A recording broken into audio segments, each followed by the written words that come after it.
ಹಸುವಿನ ಕೆಚ್ಚಲನ್ನು ಕೂಡ ಕೊಯ್ಯಬಹುದು ಅನ್ನುವಂಥ ಕಲ್ಪನೆ ಇದೆಯಲ್ಲ, ಇದರಷ್ಟು ಹೀನ ಮನಸ್ಥಿತಿ ಇರೋದಕ್ಕೆ ಸಾಧ್ಯನೇ ಇಲ್ಲ.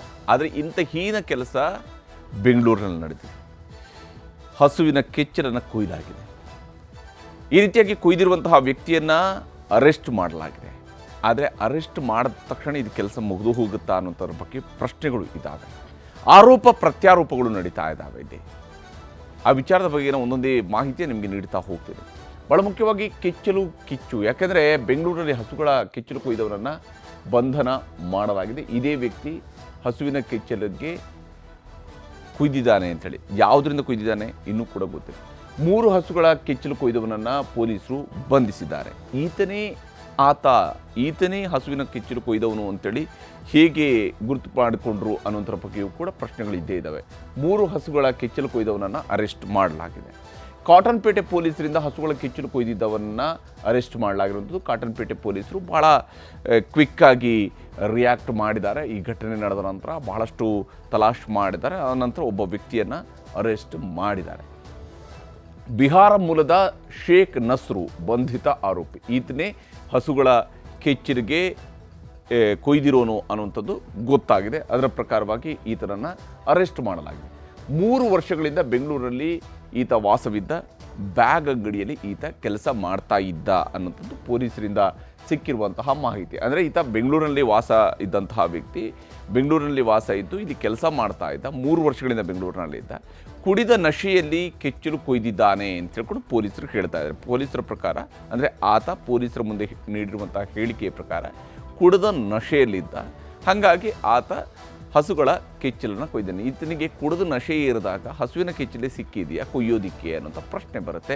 ಆತ ತನ್ನ ಮೈ ಕೈಗೆಲ್ಲೂ ಕೂಡ ಕೊಯ್ಕೊಂಡಿಲ್ಲ. ಹಸುವಿನ ಕೆಚ್ಚಲನ್ನು ಹುಡ್ಕೊಂಡು ಹೋಗಿ ಕೊಯ್ದನ ಈತ. ದಾರಿಯಲ್ಲಿ ಸಿಕ್ಕಿರುವಂತಹ ಹಸುವಿನ ಕೆಚ್ಚಲನ್ನು ಕೊಯ್ಯಬೇಕು ಅಂತೇಳಿ ಹೋದನ. ಹೆಂಗೆ, ಏನು ಕಾರಣ, ಏನಿದ್ರ ಮೋಟಿವ್? ಈ ಪ್ರಶ್ನೆಗಳು ಮೂಡುವಂಥ ಸಹಜ.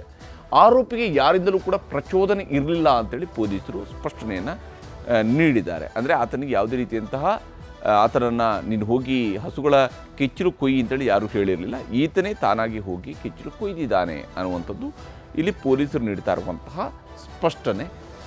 ಆರೋಪಿ ನಸ್ರುನನ್ನು ಪೊಲೀಸರು ಬಂಧಿಸಿ ಈಗಾಗಲೇ ಜೈಲಿಗೆ ಕಟ್ಟಿದ್ದಾರೆ. ಈತನನ್ನು ಅರೆಸ್ಟ್ ಮಾಡ್ಕೊಂಡು ಬಂದಿದ್ದಾರೆ. ನಂತರ ವಿಚಾರಣೆ ನಡೆಸಿದ್ದಾರೆ, ಮಾಹಿತಿಯನ್ನು ಕಲೆ ಹಾಕಿದ್ದಾರೆ. ನಂತರ ಆತನನ್ನು ಜೈಲಿಗಟ್ಟುವಂಥ ಕೆಲಸವನ್ನು ಮಾಡಿದ್ದಾರೆ. ಸದ್ಯಕ್ಕೆ ಈತನ ಅರೆಸ್ಟ್ ಆಗಿರೋದ್ರಿಂದಾಗಿ ಇಲ್ಲಿ ಬಹಳಷ್ಟು ವಿಚಾರಗಳು ಮುನ್ನೆಲೆಗೆ ಬರ್ತವೆ. ಅಂದರೆ ಈ ವಿಚಾರಕ್ಕೆ ಸಂಬಂಧಪಟ್ಟಂತೆ ನೋಡ್ತಾ ಹೋದಾಗ ಹುಚ್ಚಾಟವೋ ಕುಕೃತ್ಯವೋ ಅಂತೇಳಿ, ಈತ ಹುಚ್ಚಾಟದಿಂದಾಗಿ ಈ ರೀತಿಯಾಗಿ ಕುಯ್ದಿದ್ದಾನೋ ಅಥವಾ ದುರುದ್ದೇಶದಿಂದ ಇದನ್ನು ಮಾಡಿದಾನೋ ಮತ್ತು ಈತನೇ ಮಾಡಿದ್ದಾನೋ, ಈ ಬಗೆಗಿನ ಪ್ರಶ್ನೆಗಳು ಕೂಡ ಇದೆ. ಕೆಚ್ಚಲು ಕೊಯ್ದ ಆರೋಪಿ ಬಗ್ಗೆ ಮಾಲೀಕ ಆಕ್ರೋಶವನ್ನು ವ್ಯಕ್ತಪಡಿಸಿದ್ದಾರೆ. ಯಾರೇ ಆದರೂ ಕೂಡ ಸರ್ವೇ ಸಾಮಾನ್ಯ, ಸಹಜ, ಈ ರೀತಿಯಾದಂತಹ ಸಿಟ್ಟು ಬಂದೇ ಬರುತ್ತೆ. ಅದರಲ್ಲೂ ಕೂಡ ಹಸುವಿನ ಮಾಲೀಕರಿಗೆ ಹಸು ಅವರ ಆದಾಯದ ಬಹಳ ದೊಡ್ಡ ಮೂಲವೂ ಕೂಡ ಆಗಿರುತ್ತೆ. ಯಾಕೆಂದರೆ ಹೈನುಗಾರಿಕೆಯಲ್ಲಿ ಹಸುಗಳೇ ಅವರ ಆದಾಯದ ಬಹುದೊಡ್ಡ ಮೂಲ. ಆರೋಪಿ ಒಬ್ಬರೇ ಈ ಕೃತ್ಯ ಎಸಗೋದಕ್ಕೆ ಸಾಧ್ಯ ಇಲ್ಲ, ಇನ್ನೂ ಇದ್ದಾರೆ ಅಂತೇಳಿ ಅವರು ಅನುಮಾನವನ್ನು ವ್ಯಕ್ತಪಡಿಸಿದ್ದಾರೆ. ಆದರೆ ಅವರು ಕೂಡ ಈ ಹಸುಗಳನ್ನು ಕಟ್ಟಿ ಹಾಕಿರುವಂತಹ ಜಾಗಗಳು ಎಲ್ಲಿ, ಅದು ಹಸು ಈ ಕೊಯ್ದಾಗ ಯಾಕೆ ಅದು ಕೂಗ್ಕೊಳ್ಳಿಲ್ವಾ, ಅದು ಅವ್ರಿಗೆ ಗೊತ್ತಾಗಲಿಲ್ವಾ ಅನ್ನೋಂಥ ಪ್ರಶ್ನೆ ಕೂಡ ಮೂಡುತ್ತೆ. ಆದರೆ ಶೇಖ್ ನಸ್ರುಗೆ ಹಲವರ ಸಪೋರ್ಟ್ ಇದೆ ಅಂತ ಮಾಲೀಕ ಕರ್ಣ ಅವರು ಆರೋಪವನ್ನು ಮಾಡಿದ್ದಾರೆ. ಶೇಖ್ ನಸ್ರು ಒಬ್ಬನೇ ಮಾಡೋಕ್ಕೆ ಸಾಧ್ಯ ಇಲ್ಲ, ಬೇರೆಯವರು ಸೇರ್ಕೊಂಡು ಇದನ್ನು ಕೊಯ್ದಿರಬೇಕು ಅಂತ ಅವರು ಹೇಳ್ತಾ ಇದ್ದಾರೆ. ಆದರೆ ಹಸುವಿನ ಕೆಚ್ಚಲನ್ನು ಆತ ಕೊಯ್ಯೋದಕ್ಕೆ ಹೋದಾಗ, ಯಾಕಂದರೆ ರಾತ್ರಿ ಹೊತ್ತಿನಲ್ಲಿ ಹಸುಗಳು ಮಲಗಿದ್ದಂಥ ಸಂದರ್ಭದಲ್ಲಿ ಆತ ಹಸುವಿನ ಕೆಚ್ಚಲನ್ನು ಕೊಯ್ಯೋದಕ್ಕೆ ಹೋದಾಗ ಮಲಗಿರುವಂತಹ ಸಂದರ್ಭದಲ್ಲಿ ಕೊಯ್ಯುವಂಥ ಅವಕಾಶಗಳು ಆತನಿಗೆ ಸಿಕ್ಕಿದೆಯಾ ಗೊತ್ತಿಲ್ಲ. ಏನಾಗಿದೆ, ಯಾವ ಸ್ವರೂಪದಲ್ಲಿ ಆತ ಕೊಯ್ದಿದ್ದಾನೆ, ಇದೆಲ್ಲವೂ ಕೂಡ ಗೊತ್ತಾಗಲೇಬೇಕಂತ ಪೊಲೀಸರು ಈ ನಿಟ್ಟಿನಲ್ಲಿ ತನಿಖೆಯನ್ನು ಮಾಡಲೇಬೇಕಂತ. ಯಾರೋ ಹೇಳಿಕೊಟ್ಟು ಹೀಗೆ ಮಾಡಿಸಿದ್ದಾರೆ ಅನ್ನೋಂಥ ಅನುಮಾನ ಇದೆ ಅನ್ನೋದನ್ನು ಕರ್ಣ ಅವರು ಕೂಡ ವ್ಯಕ್ತಪಡಿಸಿದರೆ. ಹಸುವಿನ ಮಾಲೀಕರು ಅನುಮಾನವನ್ನು ವ್ಯಕ್ತಪಡಿಸಿದ್ದಾರೆ. ಯಾಕಂದರೆ ಈತನೇ ಹೋಗಿ ಕೊಯ್ದಿದ್ದಾನೆ ಅಂತ ಹೇಳೋದಕ್ಕೆ ಹೇಗೆ, ಯಾರು ಹೇಳಿಕೊಟ್ರು ಅಂತೇಳಿ ಈತ ಹೋಗಿ ಈತನ ಮೇಲೆ ಈ ಆರೋಪ ಇದೆಯಾ, ಈ ಅನುಮಾನಗಳು ಕೂಡ ಇದ್ದಾವೆ. ಆರೋಪಿಯನ್ನು ಮೆಂಟಲ್ ಅಂತ ಬೇರೆ ಈಗ ಹೇಳ್ತಾ ಇದ್ದಾರೆ. ಈತ ಮಾನಸಿಕ ಅಸ್ವಸ್ಥನಾಗಿದ್ದ ಅಂತ ಕೂಡ ಈಗ ಹೇಳ್ತಾ ಇದ್ದಾರೆ.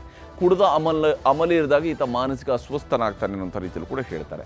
ಹಾಗಾದರೆ ಮೆಂಟಲ್ ಆಗಿದ್ದರೆ ಬಟ್ಟೆ ಅಂಗಡಿಯಲ್ಲಿ ಕೆಲಸ ಯಾಕೆ ಕೊಟ್ಟರು, ಅಥವಾ ಯಾವುದೇ ಅಂಗಡಿಯಲ್ಲೇ ಆದರೂ, ಬ್ಯಾಗ್ ಅಂಗಡಿಯಲ್ಲೋ ಬಟ್ಟೆ ಅಂಗಡಿಯಲ್ಲೋ ಯಾಕೆ ಈತನಿಗೆ ಕೆಲಸ ಕೊಟ್ಟರು? ಯಾರು ಕೊಡ್ತಾರೆ? ಒಬ್ಬ ಮೆಂಟಲ್ಗೆ, ಒಬ್ಬ ಮಾನಸಿಕ ಅಸ್ವಸ್ಥನಿಗೆ ಈ ರೀತಿಯ ಕೆಲಸ ಯಾರು ಕೊಡ್ತಾರೆ? ಅಂದರೆ ಅಥವಾ ಅದು ಕುಡಿದಾಗ ಮಾತ್ರನೇ ಮಾನಸಿಕ ಅಸ್ವಸ್ಥಂತರ ವರ್ತಿಸ್ತಾನ, ಏನಿತನ ಕತೆ ಅಂತೇಳಿ ಮೊದಲು ಬಟ್ಟೆ ಅಂಗಡಿ ಮಾಲೀಕನನ್ನು ಅರೆಸ್ಟ್ ಮಾಡಬೇಕು ಅಂತೇಳಿ ಹಸುವಿನ ಮಾಲೀಕರು ಕೇಳ್ತಾ ಇದ್ದಾರೆ. ಮೊದಲು ಅವ್ರನ್ನ ಅರೆಸ್ಟ್ ಮಾಡಬೇಕು ಅಂತ. ತಾಯಿ ಎದೆ ಹಾಲು ಕುಡಿದವನು ಹಸುವಿನ ಎದೆ ಬಗ್ಗಿಯೋದಕ್ಕೆ ಹೇಗೆ ಸಾಧ್ಯ? ಇದು ಸರ್ವೇ ಸಾಮಾನ್ಯವಾಗಿರುವಂತಹ ಪ್ರಶ್ನೆ, ಪ್ರತಿಯೊಬ್ಬರು ಕೇಳಬಹುದಾಗಿರುವಂತಹ ಪ್ರಶ್ನೆ ಇದು. ಈ ವಿಚಾರಕ್ಕೆ ಸಂಬಂಧಪಟ್ಟಂತೆ ಹಸುವಿನ ಮಾಲೀಕ ಕರ್ಣ ಹಾಗೆಯೇ DCP ಗಿರೀಶ್ ಅವರು ಕೂಡ ಮಾತನಾಡಿದ್ದಾರೆ, ತೋರಿಸ್ತೀನಿ. ಆತ ಕುಡಿದಿರೋ ಒಂದು ಇದರಲ್ಲಿ ಅಮಲಿನಲ್ಲಿ ಈ ಒಂದು ಕೃತ್ಯವನ್ನು ಎಸಗಿದ್ದಾನೆ. ಅವನು ಮೆಂಟ್ಲಿ ಅಂತ ಹೇಳ್ತಾರಲ್ಲ, ಅವನು ಎಷ್ಟು ವರ್ಷದಿಂದ ಅವ್ನು ಕೆಲಸ ಮಾಡ್ತಾನೆ ಇಲ್ಲಿ ಅಂತ ಅವ್ರ ಓನರ್ಗೆ ಅರೆಸ್ಟ್ ಮಾಡಿ. ಫಸ್ಟ್ ಆ ಓನರ್ಗೆ ಕೇಳಿ ಎಷ್ಟು ವರ್ಷದಿಂದ ಕೆಲಸ ಮಾಡ್ತಾನೆ ಅಂತ. ಅವ್ನು ಕೇಳ್ಕೊಂಡು ಅವ್ನು ಎಷ್ಟು ವರ್ಷದಿಂದ ಕೆಲಸ ಮಾಡ್ತಾನೆ ಅಂತ ಅವ್ನು ಕೇಳಿ ಫಸ್ಟ್. ಆ ಮೆಂಟಲ್ನ ಏನಕ್ಕೆ ಕೆಲಸಕ್ಕೆ ಇಟ್ಟ ಅವನು ಓನರು? ಫಸ್ಟ್ ಪಾಯಿಂಟ್ ಮೆಂಟಲ್ ಅಂತ ಇವಾಗ ಹೇಳ್ಬಹುದು. ಮೆಂಟಲ್ಗೆ ಯಾಕೆ ಕೆಲಸಕ್ಕೆ ಕೊಟ್ಟರು? ಅವ್ನು ಸುಮಾರು 5-6 ವರ್ಷದಿಂದ ಇರ್ಬೋದು, ಇಲ್ಲಿ ನಾ ಜಾಸ್ತಿ ಇರ್ಬೋದು. ಒಂದ್ ಮೆಂಟ್ಲಿ ಕೆಲಸ ಮಾಡ್ತಾನ? ಹಿಂದೆ ಕೈವಾಡ ಇದೆ, ಅವನಿಗೆ ಯಾರು ಹೇಳ್ಕೊಟ್ಟು ಮಾಡಿದ್ದಾರೆ. ನನಗೆ ಯಾರು ಇರ್ಬೋದು, ಅವನಿಗೆ ವಿಚಾರಣೆ ಮಾಡಬೇಕು. ಡಿಪಾರ್ಟ್ಮೆಂಟ್ ಅವರು ಅವನಿಗೆ ವಿಚಾರಣೆ ಮಾಡಬೇಕು. ಅವನಿಗೆ ಆಟೋಮೆಟಿಕ್ ವರ್ಕ್ ತೆಗೆದ್ರೆ ಬಾಯಿ ಬಿಡ್ತಾನೆ ಸರ್ ಅವನು. ಈತ ಮೂಲತಃ ಬಿಹಾರದವನು. ಈತನ ಹಿಂದೆ ಆ ಥರ ಇವರೊಬ್ಬನೇ ಮಾಡಿರ್ತಕ್ಕಂಥದ್ದು. ಅದು ಈತನಿಗೆ ಯಾರು ಹೇಳಿಕೊಟ್ಟಿರೋದಾಗಲಿ, ಯಾರು ಮಾಡಿಸಿರೋದಾಗಲಿ ಅದ್ಯಾವುದು ಕೂಡ ನಮ್ಮ ತನಿಖೆಯಲ್ಲಿ ಕಂಡು ಬಂದಿಲ್ಲ. ಯಾವುದು ಆ ಥರದ್ದು ಮಿಸ್ಚಿಫ್ ಕೂಡ ಯಾವುದು ಬೇರೆಯವರಿಂದ ಆಗಿಲ್ಲ. ಹೀಗೆ ಪೊಲೀಸರು ಹೇಳ್ತಾ ಇದ್ದಾರೆ ಪ್ರಚೋದನೆ ಇಲ್ಲ ಅಂತ ಹೇಳ್ತಾರೆ. ಯಾವುದೇ ಪ್ರಚೋದನೆ ಇಲ್ಲ ಅಂದ್ಕೊಂಡು ಪೊಲೀಸರು ತಮ್ಮ ತನಿಖೆಯ ನಂತರ ಅವರು ಹೇಳ್ತಾ ಇರುತ್ತದೆ. ಆದರೆ ಈ ಕಡೆ ಹಸುವಿನ ಮಾಲೀಕ ಅನುಮಾನವನ್ನು ವ್ಯಕ್ತಪಡಿಸ್ತಾ ಇದ್ದಾರೆ. ಹಿಂಗೆ ಸಾಧ್ಯ, ಒಬ್ಬನೇ ಹಿಂಗೆ ಮಾಡೋಕ್ಕೆ ಸಾಧ್ಯ? ಈ ಅನುಮಾನಗಳು ಸರ್ವೇಸಾಮಾನ್ಯ ಸಹಜವಾಗಿ ಬರುವಂಥದ್ದು. ಇನ್ನು ಈ ಕಿಚ್ಚಲು ಕೊಯ್ದ ಪ್ರಕರಣದ ವಿಚಾರದಲ್ಲಿ ಈಗಾಗಲೇ ಆರೋಪ ಪ್ರತ್ಯಾರೋಪಗಳು, ಯಾಕಂದ್ರೆ ಇದು ರಾಜಕಾರಣಕ್ಕೆ ಬಹಳ ಪ್ರಶಸ್ತವಾಗಿರ್ತಕ್ಕಂಥ ವಿಚಾರ ಅಂತ ಹೇಳ್ಕೊಂಡು ಇದನ್ನು ತೆಗೆದುಕೊಂಡು ರಾಜಕಾರಣ ಕೂಡ ಮಾಡ್ತಾ ಇದ್ದಾರೆ. ಮತ್ತು ಅದು ನಡೆದಿರುವಂಥ ಜಮೀರ್ ಅವರ ಕ್ಷೇತ್ರದಲ್ಲಿ. ಹೀಗಾಗಿರುವಾಗ BJP ನಾಯಕರುಗಳಿಗೂ ಕೂಡ ಸರ್ವೇ ಸಾಮಾನ್ಯವಾಗಿ ಇದು ದೊಡ್ಡ ಒಂದು ರಾಜಕೀಯ ಅಸ್ತ್ರವಾಗಿ ಕೂಡ ಬಳಕೆ ಮಾಡಿದೆ. ಆದರೆ ಇಲ್ಲಿ ಕಾಂಗ್ರೆಸ್ ಮತ್ತು BJP ನಡುವೆ ಕಿಚ್ಚಲು ಪಾಲಿಟಿಕ್ಸ್ ಏನು ನಡೀತಿದೆಯಲ್ಲ, ಆ್ಯಕ್ಚುಲಿ ಈ ಕೃತ್ಯ ಯಾರೇ ಮಾಡಿದರೂ ಕೂಡ ಆತನನ್ನು ಹಿಡಿದು ಆತನನ್ನು ಕಠಿಣ ಶಿಕ್ಷೆಗೆ ಗುರಿಪಡಿಸಬೇಕು. ಆ ನಿಟ್ಟಿನಲ್ಲಿ ಸರಿಯಾದಂಥ ತನಿಖೆ ಆಗಬೇಕು. ಸುಮ್ಮನೆ ಯಾರೋ ಒಬ್ಬನು ಇವತ್ತು ಆತ ಆ ಕೃತ್ಯ ಎಸಗಿದ್ದಾನೆ ಅಂತ ತಿಳ್ಕೊಂಡು ಆತನ ಮೇಲೆ ಪ್ರಕರಣವನ್ನು ದಾಖಲಿಸಿದ ತಕ್ಷಣ ಮುಗಿದು ಹೋಗೋದಿಲ್ಲ. ಆತ ಶಿಕ್ಷೆಗೆ ಗುರಿಯಾಗಲೇಬೇಕು ಈ ಪ್ರಕರಣದಲ್ಲಿ. ನಿನ್ನೆ ಇಂದು ಕೂಡ ಕಾಂಗ್ರೆಸ್ ವಿರುದ್ಧ BJP ನಾಯಕರುಗಳು ವಾಗ್ದಾಳಿಯನ್ನು ನಡೆಸ್ತಾ ಇದ್ದಾರೆ. ಅವರು ಈ ವಿಚಾರವನ್ನು ಇಟ್ಕೊಂಡು ಕಾಂಗ್ರೆಸ್ ತುಷ್ಟೀಕರಣವೇ ಇದಕ್ಕೆಲ್ಲ ಮೂಲ ಅಂತೇಳಿ BJP ನಾಯಕರು ಸಹಜವಾದಂತಹ ಪ್ರತಿಕ್ರಿಯೆಗಳನ್ನು ಕೊಡ್ತಿದ್ದಾರೆ. ಗೋಹತ್ಯೆ ತಡೆದಿದ್ದರೆ ಹೀಗೆ ಆಗ್ತಿತ್ತಾ ಅನ್ನುವಂತಹ ಪ್ರಶ್ನೆಗಳನ್ನು ಕೇಳ್ತಾ ಇದ್ದಾರೆ. ಜೊತೆಗೆ ಗೋಮಾಂಸಕ್ಕಾಗಿ ಈ ಕೃತ್ಯ ಅಂತಲೂ ಕೂಡ ಆರೋಪವನ್ನು ಮಾಡ್ತಾ ಇದ್ದಾರೆ. ಗೋಶಾಲೆ ತಿರಸ್ಕಾರ ಮಾಡಿದ್ದು ಕೂಡ ಕಾಂಗ್ರೆಸ್ ಅಂತೇಳಿ ಆಕ್ರೋಶವನ್ನು ಮಾಡ್ತಾರೆ. ಈ ಮೂಲಕವಾಗಿ ಗೋವಿನ ವಿಚಾರಗಳನ್ನು ಮುಂದಿಟ್ಟುಕೊಂಡು ರಾಜಕಾರಣದ ಆರೋಪಗಳನ್ನು ಮಾಡ್ತಿದ್ದಾರೆ. ಗೋ ಸಂರಕ್ಷಣಾ ಸಂವರ್ಧನಾ ಸಮಿತಿಯಿಂದ ನಾಳೆ ಹೋರಾಟ ನಡೆಯುತ್ತೆ. ವಿಶೇಷವಾಗಿ ಚಾಮರಾಜಪೇಟೆಯಲ್ಲಿನೇ ಈ ಹೋರಾಟವನ್ನು ಮಾಡೋದಕ್ಕೆ ಅವರು ಮುಂದಾಗಿದ್ದಾರೆ. ಮತ್ತು ವಿಶೇಷವಾಗಿ ಚಾಮರಾಜಪೇಟೆಯಲ್ಲಿ ನಡೆಯುವಂತಹ ಈ ಹೋರಾಟಕ್ಕೆ BJP ನಾಯಕರುಗಳು ಕೂಡ ಬೆಂಬಲವನ್ನು ಕೊಡ್ತಾ ಇದ್ದಾರೆ. ನಾಳೆ ಚಾಮರಾಜಪೇಟೆಯಲ್ಲೇ ಸಂಕ್ರಾಂತಿ ಆಚರಣೆಗೂ ಕೂಡ ನಿರ್ಧಾರವನ್ನು ಮಾಡಲಾಗಿದೆ. ಸಂಕ್ರಾಂತಿ ಹಬ್ಬದ ಆಚರಣೆಯನ್ನು BJP ಎಲ್ಲ ನಾಯಕರಿಂದ ನಾಳೆ ವಿಶಿಷ್ಟ ಸಂಕ್ರಾಂತಿ ಆಚರಣೆ ಇದೇ ಘಟನೆ ನಡೆದಂತಹ ಸ್ಥಳದಲ್ಲಿ ನಡೆಯೋದಿದೆ. ಅಲ್ಲಿ ಈ ಕೆಲಸವನ್ನು ಮಾಡ್ತಾರೆ. ಬೆಂಗಳೂರಲ್ಲಿ ಹಸುಗಳಿಗೆ ಸಿಂಗಾರ ಮಾಡಿ ಸಂಕ್ರಾಂತಿ ಆಚರಣೆಯನ್ನು ಮಾಡಲಾಗುತ್ತೆ ಅಂತ ಹೇಳ್ಕೊಂಡು BJPಯವರು ಕೂಡ ಹೇಳಿದ್ದಾರೆ. BJP ನಾಯಕರುಗಳು ಏನೇನು ಹೇಳಿದ್ದಾರೆ ಅನ್ನೋದನ್ನು ನಿಮಗೆ ತೋರಿಸ್ತೀನಿ. ಈ ರೀತಿ ಕೆಚ್ಚಲನ್ನು ಕುಯ್ಲಿಕ್ಕೆ ಒಂದು ಮನ್ಸು ಬರೋದಿಲ್ಲ. ಎಲ್ಲರೂ ಒಂದು ಕಾಣಬೇಕಲ್ಲ, ಟ್ರಿಗರ್ ಪಾಯಿಂಟ್.